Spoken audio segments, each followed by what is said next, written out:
અંકલેશ્વરમાં ગત રોજ રાજપીપળા રોડ પર મીરાનગર પાસે કેમિકલયુક્ત પ્રવાહી માર્ગ પર ધોરાતા વાહન ચાલકો પટકાયા હતા। આ વચ્ચે હવે શુક્રવારના સવારે જીઆઈડીસીમાં ગત્તુ ચોકડી નજીક માર્ગ પર ઓઇલ ધોરાતા અકસ્માતનો હારમાળો સર્જાઈ હતી। આ ઘટનામાં અનેક વાહન ચાલકો ઇજાગ્રસ્ત થયા હતા, તેમને સારવાર માટે ખસેડવાની ફરજ પડી હતી।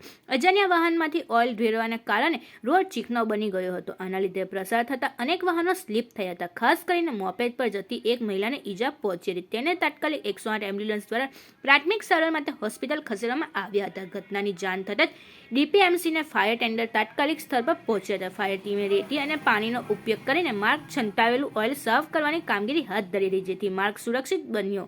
આ બનાવને કારણે થોડા સમય માટે ટ્રાફિક વ્યવહાર પ્રભાવિત થયો હતો। સ્થાનિકે ઔદ્યોગિક વિસ્તારમાં સલામતી પૂરતા પગલાં લેવામાં આવે તેમજ તેલ અને રાસાયણિક પદાર્થનું વહન કરતા વાહન ચાલકો વધુ સાવચેત રહે તેવી માંગ ઉઠાવી છે।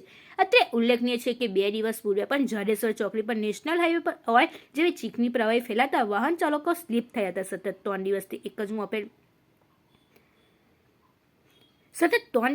એક જ મોડસ ઓપરેન્ડથી બની રહેલી ઘટના શંકા ઉપજાવી રહી છે। અત્રે ઉલ્લેખનીય છે કે નોટિફાઈડ રહેણાંક વિસ્તારમાં આ ભારદારી વાહનોનો પ્રતિબંધ છે, તો પછી ઓઇલ પરિવહન કરતા વાહન ક્યાંથી આવી હોઈ શકે કે અન્ય નાના વાહનમાંથી કેવી રીતે ઢોળાઈ શકે, જે હવે માર્ગ પર લાગેલા સીસીટીવી તપાસે જ તેનો સામે આવી શકે છે।